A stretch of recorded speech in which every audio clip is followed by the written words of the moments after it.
वाला जानकार, शास्त्रों का जानकार, दुनिया जिसको मानती है पूछती, वो भूल करेगा तो उसकी सजा डबल होती है। भगवान न्यायाधीश है, इसलिए ब्रह्मा को कहा कि अब तुम्हें कोई पूजेगा नहीं, तुम्हारा कहीं मंदिर नहीं होगा। ब्रह्मा ने प्रार्थना की, मुझे क्षमा करो। भगवान ने केतकी को भी बोला, आप जानते हो कि केतकी में जितनी सुगंध है इतनी किसी चीज में सुगंध नहीं है साहब। अगर वो झूठ नहीं बोलता तो आज आपके घर घर में वो बैठा होता और आदमी मरता नहीं। इतनी ताकत थी केतकी के फूल में, इतनी सुगंध होती है साहब कि सांप भी अपना जहर छोड़ देता है उसके पास, भमर भी उसके पास नहीं जाता है, इतनी सुगंध होती है केतकी में। और वो झूठ बोला तो भगवान ने कहा से तुम भी मेरे मस्तक पर बैठने के लायक नहीं हो, नहीं तो महादेव के मत्थे पे बैठता था वो। पर झूठ बोला तो भगवान ने उसका त्याग कर दिया कि अब तुम्हारी भी पूजा नहीं होगी, तुम्हें कोई देवता स्वीकार नहीं करेगा। केतकी ने कहा प्रभु मैंने आपका दर्शन किया है, कुछ तो मुझे फल मिलना चाहिए। भगवान ने कहा तुम झूठ बोले, और जो व्यक्ति धर्म के नाम से माता पिता के आगे, गुरु के आगे, भगवान के आगे, अपने आप के आगे झूठ करता है, झूठ बोलता है, उसका परिणाम भोगना पड़ता है। क्योंकि तो नियम है, भगवान शिव कहते हैं कर्म प्रधान विश्व करि राखा, कर्म प्रधान विश्व करि राखा, जो जस करहि तसे फल चाहा, जो जस करहि सो तस फल चाहा। ओ कर्म प्रधान विश्व करि राखा, कर्म प्रधान विश्व करि राखा, जो जस करहि सो तसे फल चाहा, जो जस करहि सो तसे फल चाहा। भाई जो जस करहि सो तसे फल चाहा, ओ जो जस करहि सो तसे फल चाखा। भगवान शिव कहते तुम जैसा कर्म करोगे वो फल भोगना पड़ेगा, इसलिए अच्छा कर्म कीजिए साहब। ये भगवान ने जो हाथ दिया है खाली खाने पीने के लिए भी नहीं दिया है, उससे कोई अच्छा कर्म करो। ये जो कान दिया है खाली निंदा सुनने के लिए या व्यर्थ बातों सुनने के लिए, भगवान की भी तो सुनो। ये आपको जीबान मिले हैं खाली बकवास करने के लिए, बोलने के लिए, कुछ भगवान का नाम भी तो जपो। ये जो पैर मिले हैं वो कमाने खाने के लिए इतने नहीं है, कुछ मंदिरों में, सत्संग में, अच्छे कामों में लगाओ। ये जो शरीर दिया है खाली खाना पीना कमाना और मर जाना ऐसा नहीं है साहब। ऐसे तो पशु भी करता है, जैसा आप करते हो मैं करता हूं, ऐसे तो पशु भी करते हैं। आप में और हम में और पशु में कोई फर्क नहीं है। बस भगवान ने आपको हाथ पैर दिए अच्छे काम करने के लिए, इसलिए आप मानव कहे जाते हैं, पशु को नहीं दिया है। बाकी जो पशु करते हैं ऐसा हम करते हैं, जैसा हम करते हैं ऐसा पशु करते हैं। पशु भी अपने बच्चों को पालते हैं साहब, खुद भूखे रहते हैं, अपने बच्चों को खिलाते हैं। कोई भी पशु, आप भी यही करते हैं, वो भी माल बनाते हैं, घर बनाते हैं, रहते हैं बच्चों को, मगर बच्चे बड़े हो जाते हैं फिर कोई किसी को नहीं पूछता। और इंसान आशा रखता है मेरा बेटा बड़ा होगा, मैं बूढ़ा होऊंगा, मेरे काम लगेगा, मैं कमाऊंगा, संपत्ति काम आएगी, मगर किसी के काम नहीं आती है साहब। कमाना चाहिए, मगर हमारे जो साथ चलने वाली है दो चीजें, पुण्य और पाप, अच्छे और बुरे दो कर्म चलते हैं। इसलिए भगवान शिव कहते तुम जैसा करोगे वैसा तुम्हें भोगना है, मैं उसका जवाबदार नहीं हूं। जब तुम फंस जाओ, दुख में आ जाओ, फिर मुझे नहीं बोलना है भगवान हमने तुम्हारी पूजा किया और हमारे पर ये क्या हो गया, वो तुम्हारे कर्म का है। जैसा तुम करोगे वैसा भोगना पड़ेगा। ब्रह्मा ने कहा मुझे क्षमा करो, भगवान ने कहा मैंने क्षमा तो कर दिया पर तुम्हारा मंदिर नहीं होगा। देखिए आज कहीं नहीं है सब, युगों बीत गया। जब ये जगत में कुछ नहीं था, धरती पाताल में थी, भगवान शिव से भगवान नारायण प्रकट हुए, नारायण के पेट से ब्रह्मा प्रकट हुए, ब्रह्मा ने सारी सृष्टि बनाई और ब्रह्मा को अभिमान हो गया। भगवान विष्णु शैया पर सोए थे, उसको लात मार के जगाया, खड़े हो जाओ, मैं तुम्हारा बाप हूं, मेरी पूजा करो। फिर भी भगवान ने कहा कोई बात नहीं, पूजा तो करो, पर किस बात पे? तुम तो मेरे पेट से जन्मे हो, मेरी नाभि से निकले हो, मेरी नाभि से कमल आया, कमल से तुम। फिर भी ब्रह्मा ने कहा नहीं, मैं सृष्टि का सर्जनहार हूं, सृष्टि का बनाने वाला हूं, मैं तुम्हारा पिता हूं। और दोनों लड़ पड़े और उसी टाइम भगवान प्रकट हो गए। और आज शिव कहते हैं कि हे विष्णु, तुमने ब्रह्मा के लिए प्रार्थना किया, दूसरों का भला चाहा, इसलिए मांगो, तुम्हारी क्या इच्छा है। भगवान ने कहा बस प्रभु, जन्म जन्म तुम्हारा भक्त बनो। और जब भी भगवान विष्णु राम बनकर आते हैं तो शिव की पूजा करते हैं, रामेश्वर की स्थापना करते हैं। जब वही राम कृष्ण बनकर आते हैं तो सोमनाथ की स्थापना करते हैं, नागेश्वर की स्थापना करते हैं। राम भी आकर आते हैं तो अनेक शिव मंदिरों बनाते हैं साहब। आज भी राम के बने हुए लाखों करोड़ों मंदिर है हमारे देश में। भगवान कृष्ण ने बनाए लाखों करोड़ों मंदिर है। भगवान शिव नारायण को कहते हैं मांगो क्या चाहिए।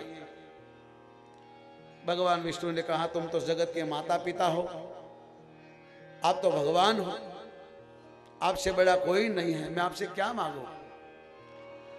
भगवान भोलेनाथ ने कहा कि मुझसे बड़ा कोई नहीं है। बोले नहीं, मेरा भगवान कौन? के कोई नहीं। तो हे विष्णु, आज से मैं तुम्हें अपना भगवान मानता हूं, आज से मैं तुम्हारी पूजा करूंगा, क्योंकि तुमने दूसरे का भला चाहा। और भोलेनाथ बोलता है मेरे लिए कोई इतना करता है तो मैं उसका जीवन का भार उठा लेता हूं, इसलिए हे विष्णु, आज से तुम मेरे इष्ट देव, आज से मैं तुम्हारी पूजा करूंगा, तुम्हारा भजन करूंगा। इसलिए भगवान शिव जब भी रामचंद्र भगवान आते तो हनुमान बन जाते हैं, जब भगवान कृष्ण आते तो अर्जुन बन जाते हैं, जब भी भगवान नारायण आते तो भगवान भोलेनाथ भक्त बनकर आते हैं। और भगवान कृष्ण जब जन्म लेते हैं तो गोकुल में आते हैं, पूतना जहर पिलाने आती थी तो भगवान शिव कृष्ण के मुख में बैठकर पूतना का जहर पिया।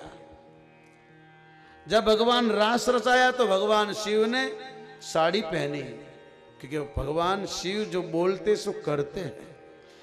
विष्णुवा नाम परम भगवान शंकरो, कृष्ण का भगवान भक्त जो भगवान शिव जैसा कोई नहीं है साहब। इसलिए नारायण को वरदान दिया कि त्रिलोक में तुम्हारा नाम होगा, दुनिया तुम्हारा नाम जपेगी, कभी राम बन के जाओगे, कृष्ण बन के जाओगे, मैं तुम्हारे साथ रहूंगा।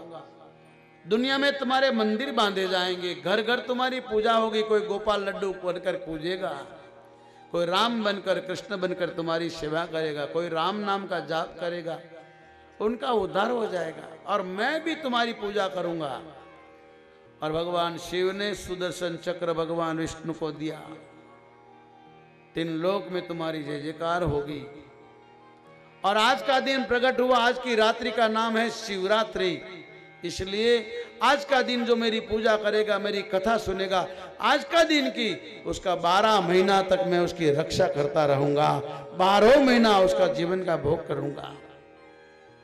जिस दिन भगवान भोलेनाथ प्रकट हुए थे उस दिन अमावस्या थी, तेरस थी, और उस टाइम दिन था माक्षर सुद। इसलिए भगवान शिव ने कहा इसको शिवरात्रि कहते हैं। हर महीने में त्रयोदशी आती उसको शिवरात्रि होती है, पर माघ महीने की जो शिवरात्रि है, जो भगवान प्रगटे थे, तब से भगवान शिव का नाम हुआ और रात्रि का नाम पड़ा शिवरात्रि। और शिवरात्रि के दिन जो भगवान शिव की पूजा करता है, एक दिन की पूजा, वो 12 महीना उसकी शिव रक्षा करते हैं।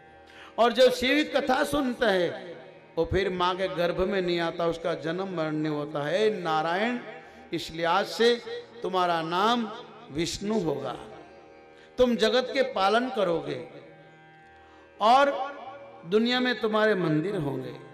जब भी तुम मनुष्य बनकर आओगे और ऐसे कर्म करोगे तभी भी तुम भगवान कहलाओगे। कोई भी मनुष्य भगवान नहीं बना, मगर जब तुम मानव बनकर जाओगे, धर्म की स्थापना करोगे, गौ ब्राह्मण साधु संतों की रक्षा करोगे, जब भी तुम भारत में प्रकटोगे, दुनिया में तुम्हारा मंदिर होगा। और ब्रह्मा को कहा तुम्हारा कोई मंदिर नहीं होगा। आज भी ब्रह्मा का मंदिर नहीं है साहब। नहीं तो आप हनुमान जी को बनाते हैं, माता रानी को बिठाते हैं, राम जी का बनाते हैं, कृष्ण का बनाते, ब्रह्मा का क्यों नहीं बनाते? उस टाइम बोला हुआ आज भी चल रहा है। इसलिए याद रखिएगा, भगवान जो भी कुछ करता है आपके लिए और मेरे लिए अच्छा ही करता है।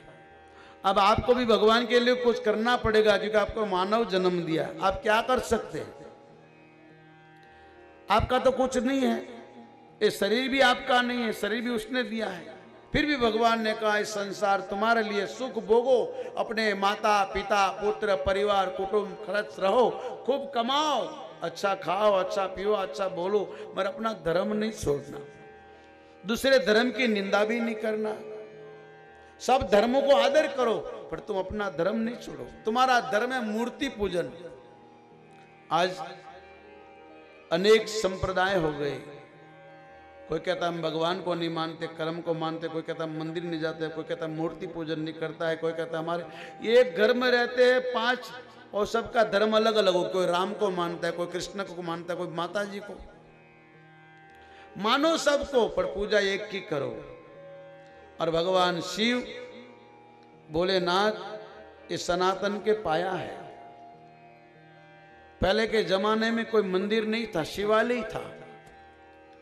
और राम ने पण आने के बाद भी शिव मंदिर ही बनाए, जगदम्बा के मंदिर बने। भगवान राम ने मानव जन्म लेके ऐसा जीवन जिया, तो आपने उस भगवान बना दिया। राम ने अपना खुद का मंदिर कहीं नहीं बनाया, आपने ही बनाया। हाँ, राम आए तो शिव का मंदिर जरूर बना। इसलिए जन्म से कोई महान नहीं होता है, कर्म से महान होता है साहब। इसलिए मानव का जन्म मिला है, अच्छा जीवन जिए। जिंदगी बहुत छोटी है। हाथ दिया है तो अच्छा कर्म कीजिए, कान दिया तो अच्छा सुनिए, आंख दिया तो अच्छा देखिए, पैर दिया तो अच्छी जगह चलिए, और शरीर दिया है तो अच्छे कर्म कीजिए। यही मानव का धर्म है। भगवान भोलेनाथ ने कहा भगवान नारायण को, विष्णु भगवान को, तुम्हारी जो इच्छा हो मांगो। भगवान ने कहा मेरी एक इच्छा है कि मैं जब भी इस दुनिया में जन्मूं तुम्हारा भक्त बनूं। भगवान ने कहा तथास्तु। तो वही विष्णु राम बनकर आए और रामेश्वर की स्थापना की। भगवान कृष्ण आए, उसने नागेश्वर की स्थापना की। राम कृष्ण ने भी शिव को माना। आज सुध जी प्रयागराज में सबको प्रणाम करते। आप बहुत भाग्यशाली। पहला दिन है, इतनी मेदनी के साथ शिव कथा में बैठे। हम 9 दिन तक एक कथा को सुनेंगे। तो पहले दिन की कथा में नमस्कार किया जिन लोगों ने इस कथा का आयोजन किया, जिन लोगों ने निमंत्रण बांटा, इन सभी को भगवान व्यास कहते हैं।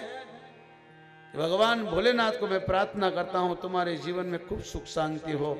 और मैं भी व्यास गादी से आप सभी को प्रणाम करता हूं जो भी शिव कथा में आए हैं। आज पहला दिन है और पहला दिन प्रणाम किया जाता है। भगवान व्यास भी प्रणाम करते सबको, कि जो भी कथा में आते हैं, जिनने कथा का आयोजन किया, जिसने कथा वो साथ दिया, मैं सबको प्रणाम करता हूं। और भगवान व्यास ने किसी शास्त्र में ऐसा नहीं बोला है। भागवत भी उनने लिखी, रामायण उसने लिखा, महाभारत ने, पर प्रणाम किसी को नहीं किया। आज पहली बार है कि शिव महापुराण में भगवान व्यास कहते हैं मैं सबको प्रणाम करता हूं, क्योंकि आप शिव कथा में आए हो, आप शिव की कथा सुन रहे हो। आज से 9 दिन तक ये कथा चलेगी। भगवान शिव की अद्भुत लीलाएं हैं। मानव का धर्म क्या है, पुत्र का धर्म क्या है, माता पिता का धर्म क्या है, ब्राह्मण का धर्म क्या है, गुरु का धर्म क्या है, मानव का धर्म क्या है, सब धर्मों की कथा है।